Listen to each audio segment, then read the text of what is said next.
Assalamualaikum warahmatullahi wabarakatuh. Waalaikumsalam warahmatullahi wabarakatuh. Piye kabare? Api.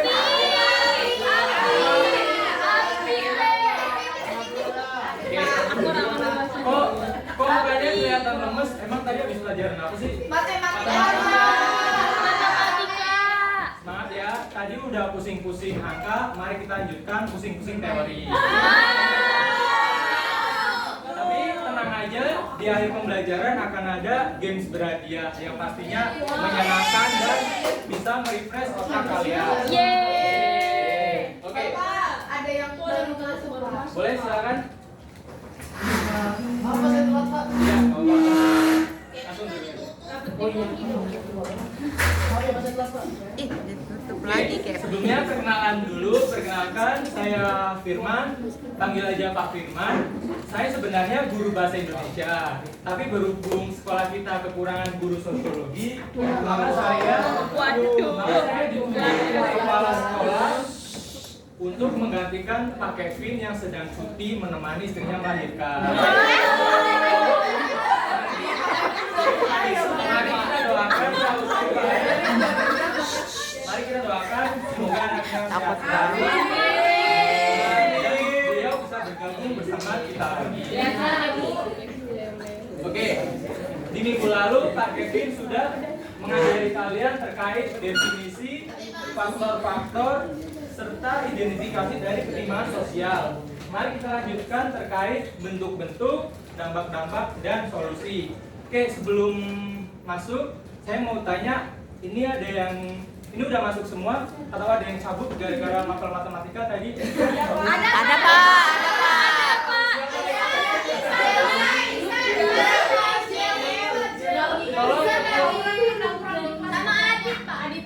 Tolong sekretaris ditulis nanti laporin ke BK ya. Siapa? Oke, mari kita masuk ke bentuk-bentuk ketimpangan sosial. Nah, bentuk-bentuk ketimpangan sosial itu ialah wujud atau macam-macam dari ketimpangan sosial. Nah, ketimpangan sosial itu tidak hanya mencakup aspek sosial saja, tapi ada ekonomi, kesehatan, pendidikan, dan lain sebagainya. Mari kita bahas satu persatu. Oke, bentuk ketimpangan yang pertama ialah ketimpangan ekonomi, yaitu ketidakmerataan antara pendapatan, kekayaan, dan akses menuju ekonomi. Contohnya, jurang antara kekayaan dan kemiskinan. Lalu yang kedua, ketimpangan wilayah, yaitu ketidakmerataan pembangunan antar wilayah. Contohnya, desa dan kota. Contohnya tuh kayak pembangunan di Jakarta lebih masif daripada pembangunan di Pemalang. Lalu ketimpangan pendidikan. Nah, ketimpangan pendidikan itu akibat dari ketimpangan wilayah. Sama seperti tadi, di desa itu pembangunan fasilitas pendidikannya tuh lebih sedikit daripada di daripada di kota. Lalu selanjutnya ketimpangan kesehatan. Nah, di kota itu layanan akses kesehatan lebih mudah dan masif daripada di desa yang harus menempuh puluhan kilometer untuk, nggak puluhan kilometer sih, tapi jauh dari akses kesehatan. Kemudian bentuk ketimpangan selanjutnya ketimpangan digital. Nah, di kota akses teknologi dan informasi lebih mudah daripada di desa yang mana jaringan internet lebih sedikit dan sinyal jelek. Kemudian ketimpangan sosial budaya. Di sini ada yang pernah ke Blok M pakai crop top? Pernah.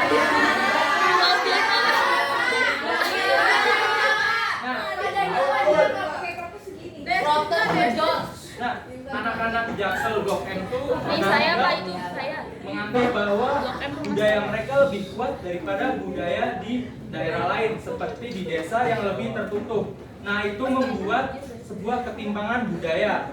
Salah satunya ketimpangan budaya dalam penampilan.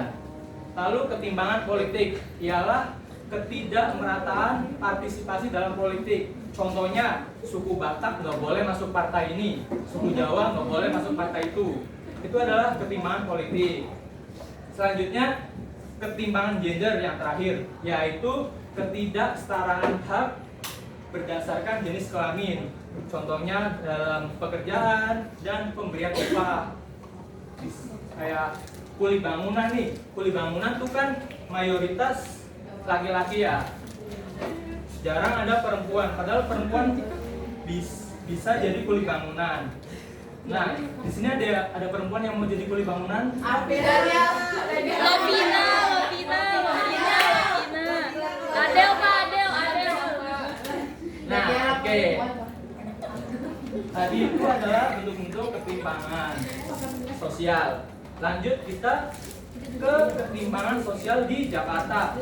Nah, Jakarta walaupun sudah maju dan kota metropolitan, tapi tetap tidak luput dari yang namanya ketimpangan sosial. Ada yang bisa bacain apa aja ketimpangan sosial di Jakarta? Boleh, Lutfia? Kayak yang itu kan Pak. Ya, itu aja. Ketimpangan sosial di Jakarta itu ada di bentuk perumahan, pendidikan, pendapatan, akses kesehatan, dan juga transportasi. Oke, kita bahas. Yang pertama, perumahan. Kontras antara kemewahan dan kemiskinan. Di sini ada yang sering naik KRL? Sering. Bisa kasih tahu nggak pemandangan apa sih di kanan kiri KRL, Kevin? Tergantung wilayah, Pak. Coba kalau di Tanah Abang, Manggarai. Wah, kalau di Tanah Abang itu isinya rumah-rumah tua. Rumah jelek. Tapi kalau kita aman bagus lah. Oke, jadi pemandangan. Jadi pemandangan itu ada pemukiman kumuh. Coba kita geser bentar ke sini. Di sini ada gedung-gedung tinggi mewah yang sangat kontras dengan pemukiman kumuh tadi. Nah, itu membuktikan bahwa masih banyak masyarakat di Jakarta yang belum memiliki tempat tinggal yang layak. Lalu yang kedua, pendidikan, akses yang tidak merata. Salah satunya sekolah. Ada yang tahu ini sekolah apa? Ada yang lulus dari sini? Nah, di Jakarta tuh ada sekolah swasta elit, ada juga sekolah negeri, yang mana kualitasnya juga jauh berbeda. Sekolah negeri masih banyak kekurangan, salah satunya masih terjadi tawuran kayak di Manggarai, di Pasar Rebo, dan di Tanjung Priok. Berbeda sama sekolah swasta elit, jarang ada tawuran, bahkan nggak pernah ada tawuran. Kemudian yang ketiga ada pendapatan, jurang ekonomi yang semakin lebar. Nah, dan semua yang kerja di Jakarta itu dapat gaji yang layak. Masih ada gaji yang di bawah UMR. Salah satunya guru honorer yang gajinya hanya 300.000 per bulan. Itu pun dibayar 3 bulan sekali. Yang sungguh miris, berbeda dengan gaji-gaji pejabat di Jakarta. Selanjutnya, akses kesehatan, ketimpangan layanan medis. Nah, ada yang tahu ini rumah sakit apa? Oke. Jadi rumah sakit Pondok Indah ini tidak bisa diakses oleh semua masyarakat, hanya kalangan atas saja. Aku Pak. Oke. Akses kesehatan di Jakarta tuh masih kurang diakses oleh seluruh masyarakat. Biasanya masyarakat kelas bawah hanya mengandalkan BPJS kesehatan. Itu pun tidak semuanya di cover, harus bayar setengah ataupun lebih. Kemudian yang terakhir ada transportasi, mobilitas kurang merata. Di sini ada yang rumahnya nggak kejangkau Jaklingko. Aku. Jaklingko nih. Kamu kan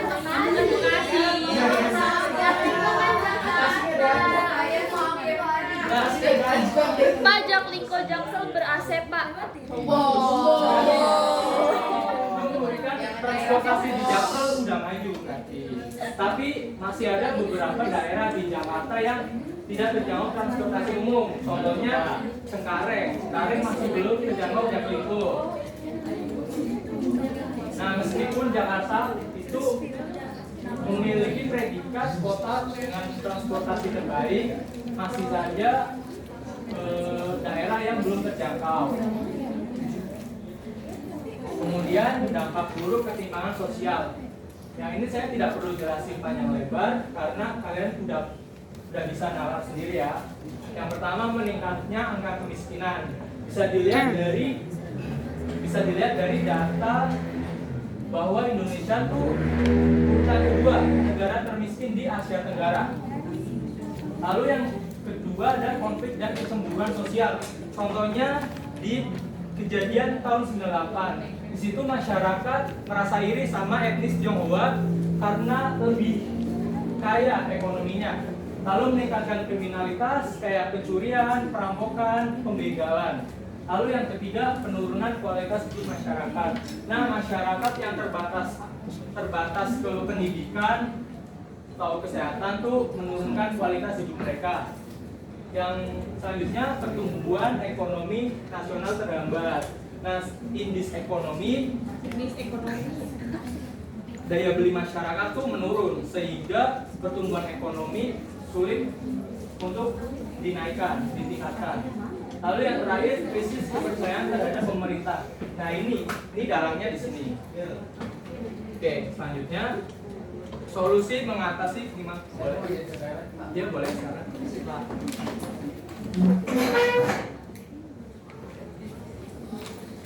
Kemudian solusi mengatasi ketimpangan sosial. Yang pertama, pemerataan akses dan pelayanan dasar. Nah, pemerintah ini perlu membangun fasilitas-fasilitas yang merata di tiap daerah, tidak hanya terkonsentrasi di kota saja. Lalu yang kedua, kebijakan ekonomi inklusif, yang mana pemerintah harus membuat kebijakan yang mendukung seluruh lapisan masyarakat. Contohnya modal usaha, mendukung UMKM, dan bantuan sosial. Yang ketiga, pembangunan berbasis daerah.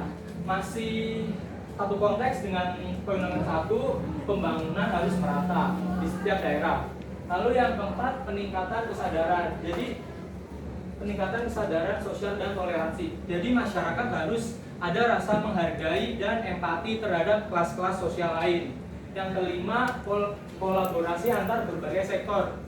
Jadi antar pemerintah, sektor swasta, dan masyarakat sendiri harus mau bekerja sama untuk mencapai solusi dari ketimpangan sosial. Dan yang terakhir, digitalisasi dan teknologi untuk keadilan sosial. Masih sama ke poin 1 dan 3, pemerintah perlu membangun akses teknologi yang lebih luas lagi ke daerah-daerah terpencil. Oke, selanjutnya ada GATEGA. Ada yang tahu GATEGA? Tahu, Pak. Apa tuh? Game tebak-tebakan. Oke, di sini saya membebaskan tiap orang menjawab pertanyaan sebanyak-banyaknya. Karena saya akan memilih 2 orang dengan poin terbanyak yang akan saya beri hadiah. Oke, peraturannya kalau kalian mau jawab, kalian kepalkan tangan, bilang spontan. Oke, udah siap semuanya? Siap. Oke, 1, 2, 3. Spontan.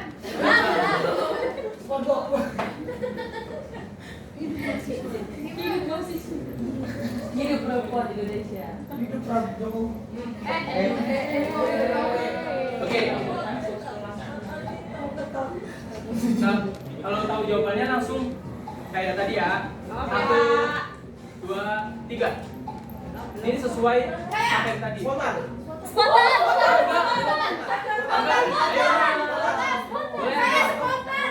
Boleh enggak? Di kiri jawabannya, di kiri ada pasar, di kanan ada gambar kuacir Rebo. Jadi pasar Rebo.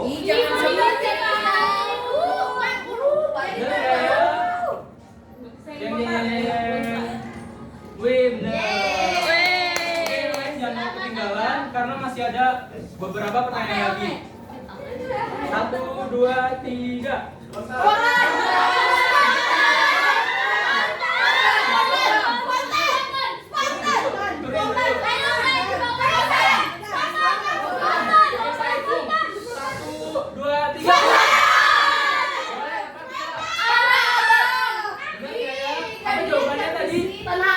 Benar gak ya? 1, 2, 3.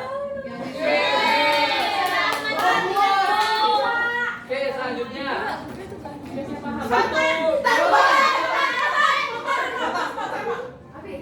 lo pindah? Boleh. Ulang-ulang ya. 1, 2, 3. Spontan. Angga. Yang lain Ada gambar uang. Di situ ada gambar nominal paling kecil, jadi upah rendah. berendah. Benar nggak ya? 1, 2, 3. Kurang tepat.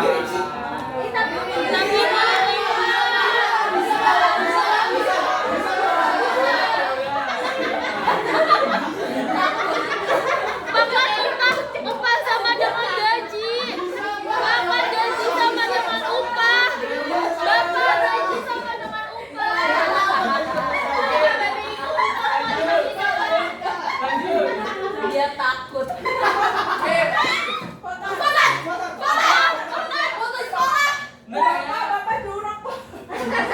Bapak dihitung dulu dong, Pak.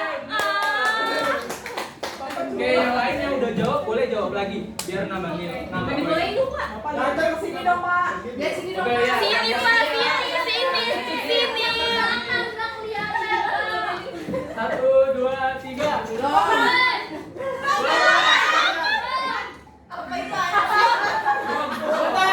Boleh nggak belajar setiap program? Guru honorer. Bener nggak ya?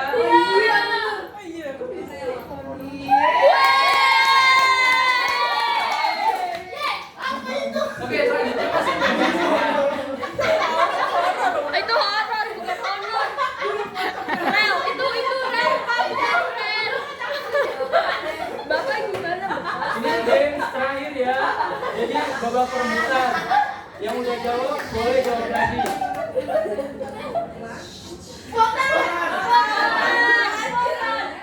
Boleh, ayo. Coba, udah nyala.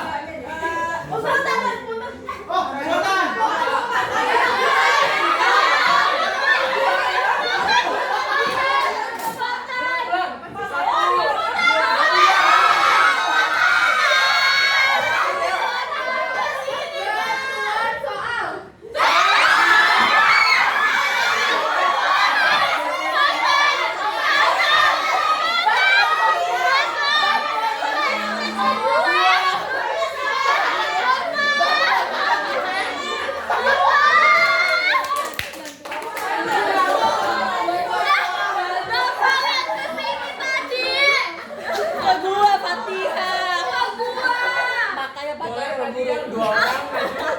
Fatia sama Aga boleh maju.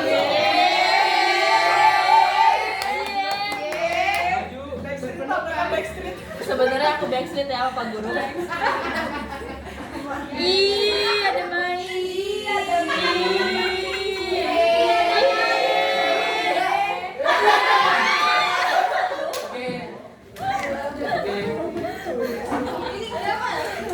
Gamesnya sudah selesai. Ya, hari ini lucu banget. Ada yang bisa memberikan kesimpulan? Boleh, Lisa?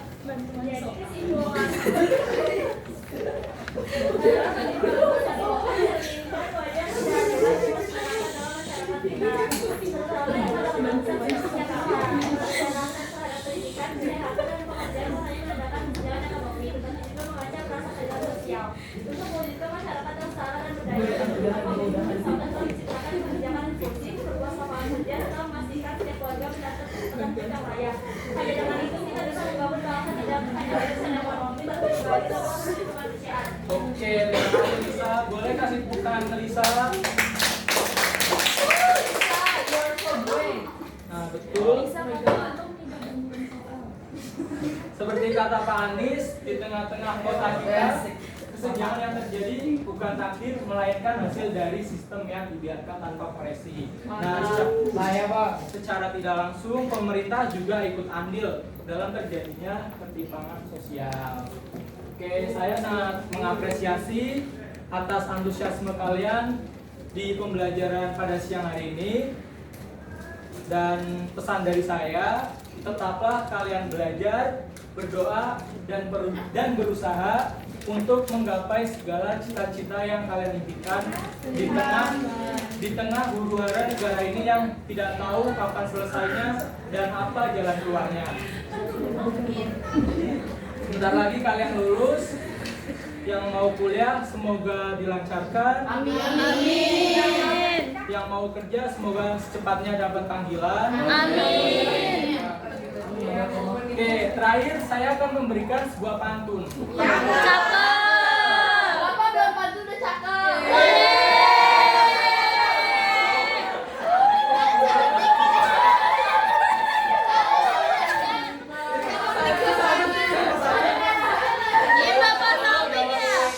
Tolong jawab cakep dan artinya, oke? Oke, pantun. Sama Mega masuk partai. Cakep. Ulangnya jadi kader PDI. Artinya. Pembelajarannya sudah selesai. Cukup sekian dan terima kasih. Wassalamualaikum warahmatullahi wabarakatuh.